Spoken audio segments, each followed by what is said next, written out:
I wanted to begin this first lecture with this image.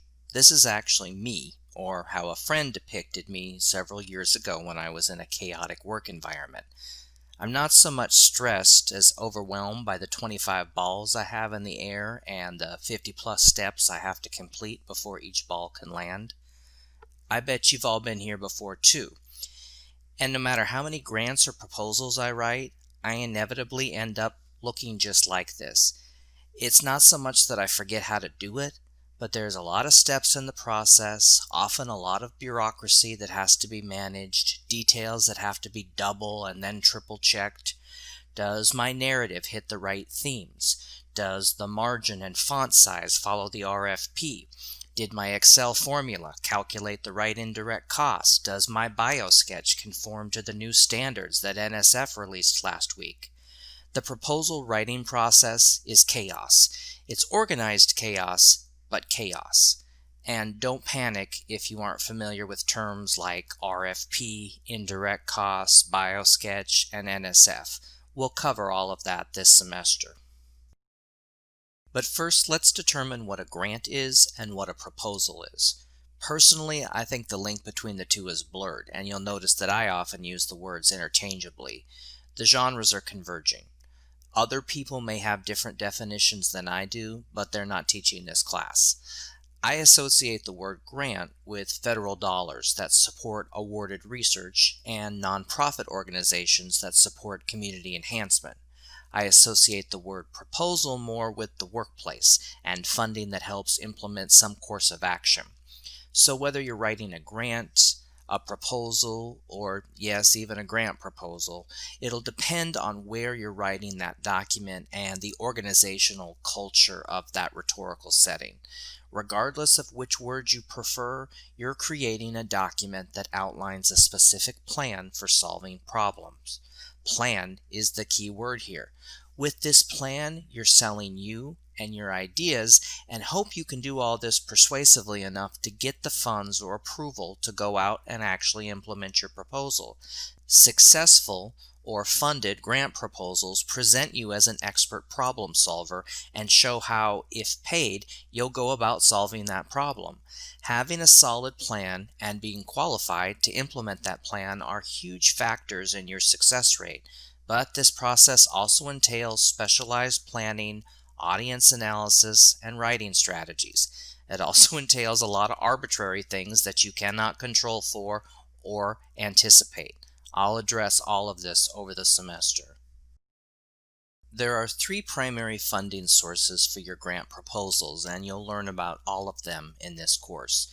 You're probably most familiar with government awards, such as the ones from the NIH, the National Institutes of Health, or NSF, the National Science Foundation. Government awards $400 to $650 billion a year. That's a lot of money, but it's a competitive funding situation. For example, the NIH funded 20.1% of submitted proposals during fiscal year 2019. Now, a 20% success rate, that's pretty good odds, and it's actually an increase over the last several years. Typically, the average of successful or funded government awards increases when the economy is also strong. Another primary funding source are private foundations. Foundations award about $40 billion a year, and I'm sure even a tiny slice of that cake would satisfy any of us. In fact, most foundations give away 5% of its assets a year for tax reasons. More splendid news for you, but the amount of money, you guessed it, depends on what the economy is doing. Likewise, there aren't many foundations, so there's fewer funding opportunities. The final funding source is corporations that award about $10 billion a year. Corporations also often award money for tax reasons, but are not required to give away anything and could discontinue previous funding streams on a whim. So which funding source should you pick? Well, for now I'm going to give you the standard professor answer of it depends, but I promise we'll explore this decision-making process this semester.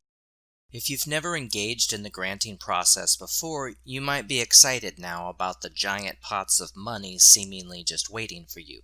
And you should be excited, but grant seeking is an entrepreneurial process. Not everyone can just wake up and write a grant. In fact, most of those people never make it to the submission process. So if I seem like a bit of a downer, it's because I'm trying to manage your expectations. If you work hard at it, you can get funded, but it may not be the first, second, third, or even fourth time you submit. Persistence, self-awareness, and rhetorical savvy are skills you must develop, and it will take most of you time to develop those skills. I want to return to my example from the NIH, which you'll remember funded 20% of submitted proposals. Again, those are great odds for this type of endeavor, but remember that all numbers are often relative. For fiscal year 2019, NIH had almost 55,000 applications, so almost 11,000 of those were funded. Still worth applying if you believe you have a solid plan, but I again want to highlight the fierce competitiveness of funding, particularly at the federal level. Choosing a funding source also depends on what you want funded. I often equate the funding process with cake because I like cake, and because it illustrates why one funding source is more appropriate for your project. Government agencies often fund exploratory or proof-of-concept studies. These funds help you build or reinforce a structure or a nice spongy yellow cake. Government funds cake, so use those funds to build projects from the ground up.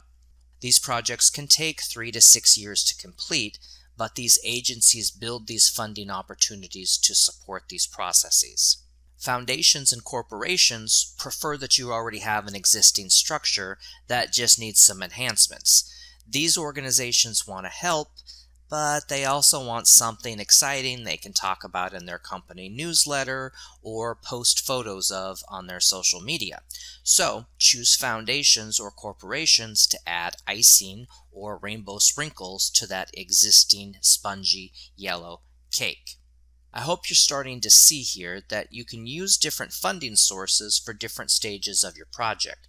For example, government funds can help establish a solid foundation that you can market or publish on, and then foundation and corporation funds can help you sustain or enhance that structure. Many of you, particularly you future academics, should consider a long-term funding plan in the same ways you consider a long-term publication plan.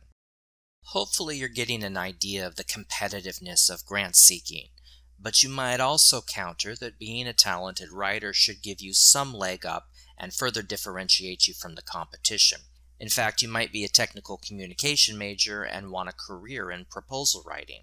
Solid writing skills help you, but proposal writing is also a type of writing that you don't do often or maybe never have done at all. That's why you're enrolled in this course. There's a big difference between academic writing and proposal writing. Most of you will initially struggle with proposal writing because you've mainly engaged in academic writing. That's normal. Switching modes isn't difficult, but at least initially, you must tell your brain you're switching gears and then constantly remind yourself what you're writing and why. Eventually, this process becomes automatic. The core differences in these types of writing are why you're doing the actual writing. With academic writing, you're typically writing about past events and for your own scholarly purposes. You likely have to appear objective, so you write in third person and often in passive voice. You're also typically writing to someone in your field or area of interest, so you can use specialized terminology with abandon and trust that readers know what you mean.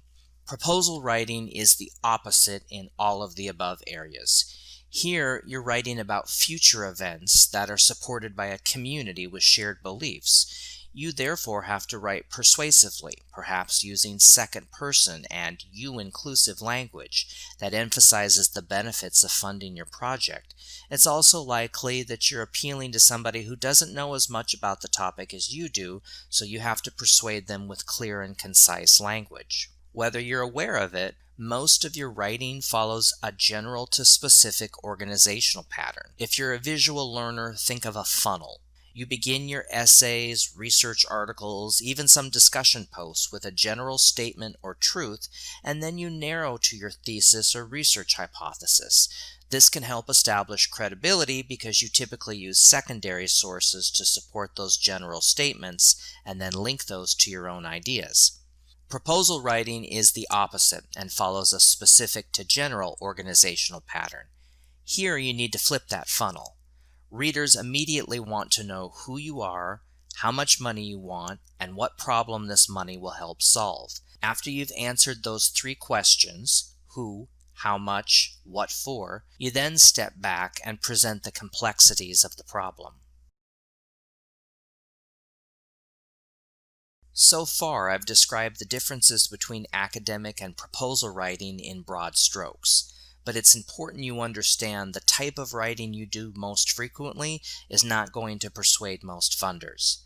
So excellent writing skills help, but it's your ability to adapt to a specific context that makes the difference in being declined versus funded. One of the challenging aspects of proposal writing is that you're requesting resources for work you haven't performed yet. This means you must present a specific plan on how you will address the problem. If you've ever written a methods section for an empirical report, you understand that the information you provide has to be so specific that another researcher could replicate your study. In proposal writing, you need to offer a plan that is grounded in logic and measurable in achievements. This can be a tricky task when you're operating in the theoretical. But there are solid, persuasive techniques that can help you present a logical, measurable plan. These come from the specific details you include in your narrative. This semester you'll learn more about these persuasive techniques, including show versus tell, features versus benefits, and quantification. You'll also learn the language patterns synonymous with persuasive writing. I call one of these patterns delicious verbs because the images you create for readers with your verb choices is just too enticing to pass up. They have to fund you. Finally, you'll learn to articulate the benefits of addressing your gap or problem. In my previous jobs, I've worked on grant projects where researchers have explored the same topic for 3 decades. Now, when you devote your career to any topic for that length of time, you organically internalize the value of that work. The topic becomes your passion, so you assume that everyone shares that passion, and of course you'll be funded. But no one funds passion. And this class will help you detach from your own topic and make the value that you've internalized more explicit to your readers. A first step in all of this is to determine who owns the problem. If you're writing an academic proposal targeted toward a government agency, you probably need to convince funders that you can help solve a specific problem they care about and the field cares about or should care better than anyone else.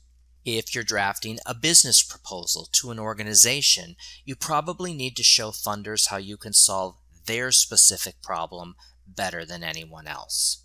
And if drafting a nonprofit proposal to a foundation, you probably should show them how you can solve a specific problem they care about better than anyone else. There's also a variety of opinions on how different these 3 types of proposals are from each other. Your textbook claims the generic conventions are about the same 70% of the time. Others have different opinions. You'll just have to figure this out as you go along. So frustration or anxiety might set in now because you realize that successful grant writing is not just having a solid plan, but a plan that speaks directly to the owners of the problem. But you may not have a relationship with those owners. Government funding streams can be tough nuts to crack because you don't know who specifically evaluates your proposal, but you probably have some idea of the type of person who will review and his or her academic background. In contrast, foundation funding is sometimes a social game, and getting funded is often about who you know. Sometimes the written proposal serves as a documented formality of a negotiation made over drinks and small plates.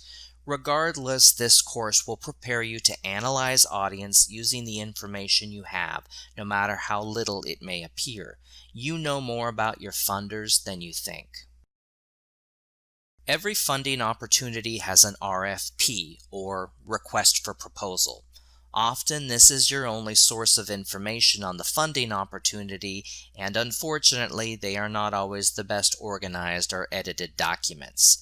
As the years go by, RFPs tend to grow in length, which often results in contradictory or confusing information. It might sometimes feel like you're guessing what your readers want, but the RFP can at least help you guess strategically, and you'll learn how to read and analyze RFPs this semester too. Finally, you have your textbook for help. This text is an excellent resource because it's organized into 3 discrete sections. Logics is where every proposal project should begin. So, our work this semester will begin with understanding the baseline logic that must be present in every proposal. You can be the best writer on the block, but that skill is worth nothing if your proposal lacks a baseline logic. Once you understand the baseline logic of your proposal, you can understand the psychologies of your issue and your readers. This includes identifying thematic messages you can weave throughout your narrative and hot buttons you should avoid because they might annoy your readers. Remember, your readers are holding the purse strings here. Alienating them is not in the best interest of your project. Once you complete this prep work, you can finally begin writing. Yes, proposal writing is a front-end intensive process. If you've ever designed a quantitative research study, you can relate to processes that are front-end intensive. You gather and analyze a lot of information before you even write word 1 of your narrative. But if you stick with it, all this prep work makes the writing process much more efficient and enjoyable. I recognize this first lecture throws a lot of information at you. I dislike those one-day grant writing seminars because there's so much information blasted at you. It's the equivalent of trying to drink from a fire hose. But stick with it over the semester, and I will help make the process more transparent and therefore less overwhelming.